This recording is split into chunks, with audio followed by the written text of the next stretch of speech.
Let's draw backgrounds. It's time for another Go-Go Mock Rocket Sheep.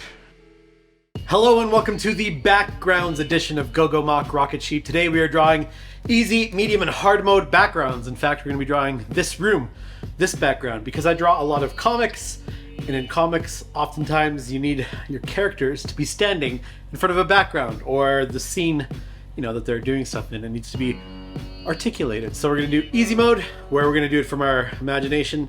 We're going to do medium mode, where we take a photo, and then we're going to do it from hard mode, which is pretty cool. I'm excited. Easy mode. Okay, so for easy mode, we're going to be drawing that room from our imagination.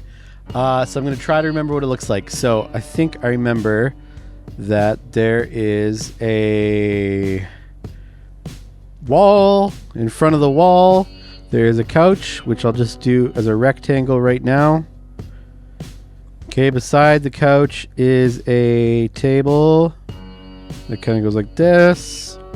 And it actually it's a cabinet, so I think it has a couple little shelves. The couch has the arms, which I'll just go like this, little rectangle, square down. And then it has two cushions, because I think it's technically not a couch, it's a love seat. Cushions like that. There we go. And then it kind of rounds off. And I think it has two cushions like this. And actually, if memory serves, it only goes about halfway. The back of the couch, like that. Then I think in this corner, there's a lamp. And it's kind of a weird lamp. I think it has a tripod legs. Like that. And then there's a bunch of pictures on the wall. There's one little picture here. I think there's a big picture up here. And a photograph over there. And I can't remember what they are, so I'm just going to add a bunch. And like that, and like that. Okay. Then what else? There's a table right here. So it starts as an oval, and then I turn that into a cylinder, and then I add the legs, that, and then there's a carpet that sits under the table and goes like that. Now there is a chair that is right here, and it is like this and like this. So a couple rectangles. So this is the arm of the chair, and then they have the back of the chair. I think it kind of technically is 3D. So I already made this little kind of a stretched rectangle. It's like a rectangle like this that we've laid on its side. So we'll just have this follow that line, this follow that line, this follow that line, and this follow that line. So we'll turn this into a circle. Here, I'm just going to erase a little bit so that you can see what's going on here, because this chair is going to cover up our lamp. And there we go. So we have this chair. And I think as far as backgrounds go from the imagination, using, my imagination, my remembering, my recall of what that room looks like, I think that's pretty close. So now, of course, we ink and color it up. So this is just a light pencil rendition that I'm now inking. But of course, there are little details, like you'll notice that I didn't add any details at all to the pictures that are hanging on the wall. You feel free to go ahead and add whatever pictures you want, and whatever details you want for that matter. If you've been drawing along, I'd love to see your rendition of what you think my living room should look like. Maybe you want to decorate it differently. Maybe you want a different color scheme. Up to you. I'd love to see it. Okay, there's my easy mode background, totally from my imagination. Well, not from my imagination. Imagining a real place and trying to get it down as best as I can remember. I'm pretty happy with how it turns out. It looks like a room, and I could easily use something like this in the background of a comic. Medium mode. Okay, so for medium mode, what we're going to do is we're going to take a look at a reference photo, a photograph of my living room that I always film the intros to these videos in, and we're going to draw what we see from the reference photograph. So I'll put the reference photo down here where I normally put the video of the overhead camera, and then you can see the photo and kind of draw along. So looking at this photograph, kind of the first thing that I notice is how much I left out of the other photograph, or of the other from the imagination. But anyway, let's start with a oval for that table, and it looks like there's actually another oval on the inside of the table. Then we're going to draw that Kleenex box, which I'll start with a rectangle and then bring it back, and there we go. And don't worry about getting perspective right this time around. I think it'll look cool if we just kind of try to draw it as we see it, and then if there's a little bit of perspective that gets wrong, that's okay. It'll look neat anyway. Then we have a couch, and it's actually, you can see that the table overlaps with the couch. So we're going to start with a rectangle, distorted for perspective a little bit, kind of like that. And then it's the two cushions, like that. Kind of comes up, kind of comes up. There we go. And then we have the arm of the couch. That's another rectangle. Comes like this. And on this side it comes like this. And then there's the supports at the bottom of the couch. There's a little foot at the bottom of the couch, little rectangles each. And then we should draw the cushion first. Cushion comes up like so. And then this cushion is down a little bit. Comes like that. The arms of the couch go back. And then there's a cushion that sits like this. Nice. Okay. So, not bad. This circle needs to be bigger because it actually extends past the leg of the couch over here and then comes over like that. So we'll get rid of all that. And this Kleenex box needs to be moved. It needs to be more over here. So when you draw from a reference photo, you want to look at the reference photo more, if not the same amount, more than you're looking at what you're actually drawing. And you want to kind of constantly be making these little adjustments and measuring the distance between objects. So next, maybe what I'll do is this little table, and the line kind of runs parallel to this line right there, comes across like this. It's got a wooden charging holder there, and then a laptop like that that's charging in it, kind of like that. And then we build down the bottom of that table. Then it looks like the legs go down, and then there's a X-beam, and then the bottom half is actually the shelf. So I got that wrong in the first drawing from my memory. And the handle looks like that, and it comes down and then it extends a little further. Nice. Okay, then there's a chair, which I totally forgot about in the first drawing, that intersects this It starts with a rectangle for the cushion, and then the arm comes down like this.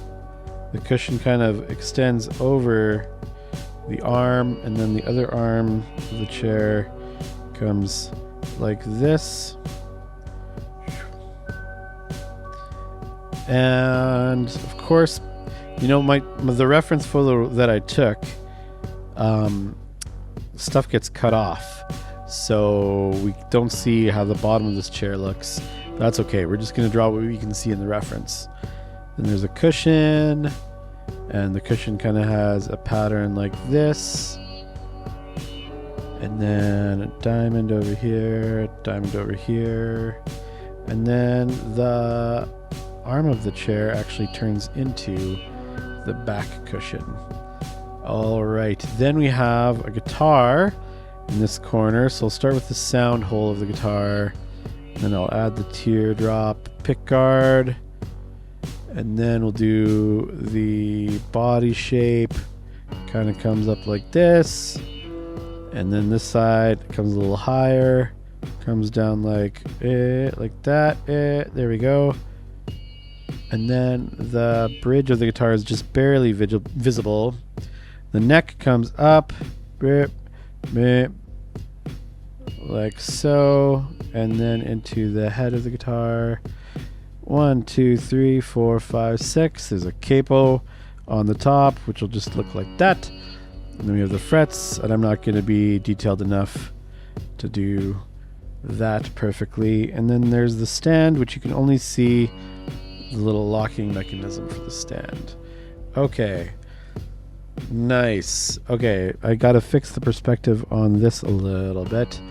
And I have to add a bunch of cables. Oh, and then there's an iPad down here. And good. Okay, then there is a basket over here, which will do an oval. And then the loops of the handles. And I happen to know that this is a blanket basket. You can barely see it in the reference photo. There we go. Okay, then there is another chair. And we barely see any of that chair. We see the arm that comes in over here. And then we see it has a cushion that's a circle. And then it has the bottom seat cushion, and then it has another circle cushion, cylinder cushion that's just cut off. You can barely see it. This leg comes down, and there's the under support. Oh, and actually, this basket is overlapped by this cushion, this couch. So I'll just distort that a little bit. Then we have our floor carpet, stripe, zigzag. All those patterns are going to be an absolute disaster. I don't want to draw it. And it looks like the reference photo cuts off there. So the cushion comes like that. Or the carpet. Now this table is, I drew it at the wrong angle. It should go straight across. So I'll just kind of fix that a little bit. There we go. You can see how when you draw from a reference, it might be tempting to, what's the word? Take a reference photo and then trace it, because it would be, the perspective would be exactly proper. But it's more fun, I think, to try to smush it together and fake the perspective as you go. Of course, you could always do this as a, pick a vanishing point and have everything disappear properly, but I think this is more fun for this exercise anyway. Okay, then I'm adding in the pictures. I'm not going to go into all the detail to make the pictures appropriate, like exactly what they look like, but I'm going to try to get the proportions of the frames generally correct. And here I am screwing up the sizes like crazy because this photo needs to start at the laptop, come over and end at the cushion, which means that this photo is in the wrong place altogether. I don't usually erase as much in my sketches, but I'm trying to be disciplined to put stuff in the right area. Okay, yes, like that. Then we have a photo that goes below this photo, comes up higher than the S, and is also a rectangle. And then there's a photo on top of that one. And then there's the line. And then we have the my family Warhol, and then the show poster, then the flower thing, and then this comes like that, and then I've botched the proportions. That's okay. Then we have the wall, which actually needs to come here on this side of the guitar, which means that it's got to go like that. And then we have the window. So it comes like this, and then up, and like this, and over, and then it comes back, and then up. That's the windowsill. Then we have the blinds, which I'm not going to go to all the trouble to draw, but I will draw squiggly and then go like that. So this is the show poster. This is Family Warhol, flower vase, art. Looks like one of my kids' drawings from when they were little. The noodle drawing. The dog. Flowers. Oh, I missed one altogether. I missed the little landscape. We'll just put that there. All right. So you can see that proportionally, my medium mode does not have it exactly right, does it? Like, I've messed the proportions up a little bit, but I think that once I ink and color this up, I think it's going to look really cool. So digitally, it's really easy to trace, right? You take a photo, you just import it into whatever drawing software you have, and you trace over it, and that way the proportions are exactly right. But it loses a lot of character when you do that. The character being kind of your own style and personal touch, and you know, the little mistakes often are what make a painting or a drawing look so cool. All right, there's my medium mode from a reference.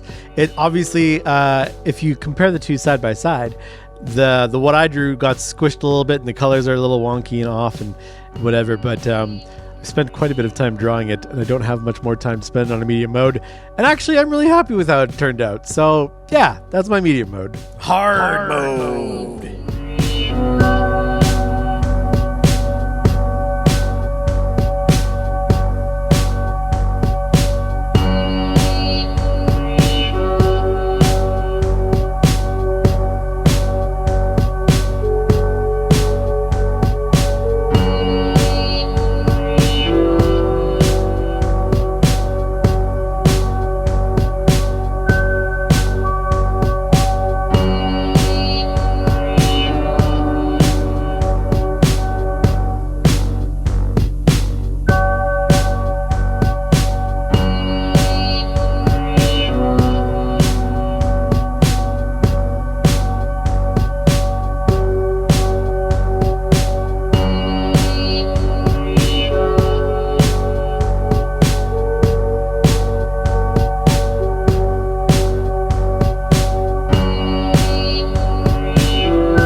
So here is my hard mode. Because I used the LiDAR, the proportions are perfect, exactly as scanned. Now, LiDAR scanning can sometimes screw up some lines because you don't get it exactly perfect. So I don't know if you saw in the time lapse, I went and fixed a few of the lines and stuff like that. But the point is, with LiDAR, you can get cool angles like this that you wouldn't otherwise maybe get. Because maybe you wouldn't think to take an out camera angle from up there.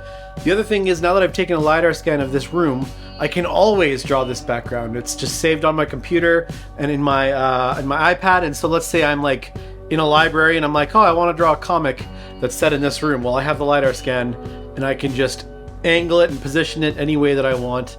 And anyway, it was fun. So I LiDAR scanned it, I printed it out on a heavy gauge cardstock, and then I watercolored it.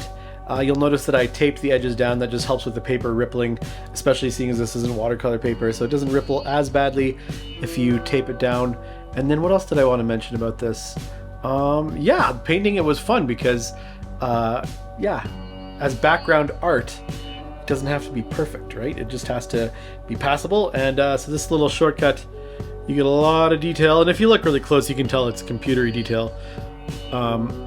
But with the painting as background art, I think it looks pretty cool. Extra credit!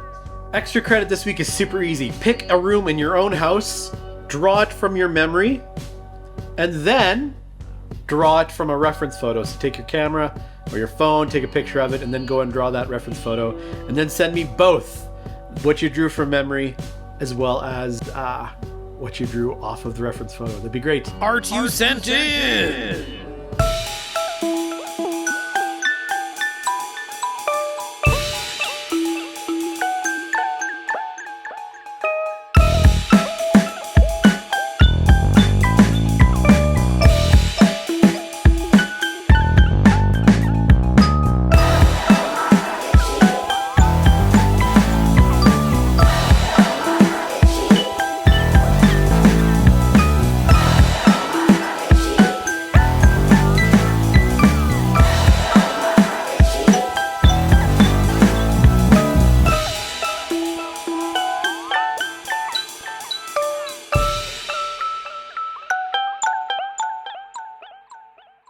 Thank you so much to everybody who sent in their art. I love seeing it. You can send it to gogomockrocketcheap@gmail.com and I'll put it into next week's video. Thanks again. See you next time.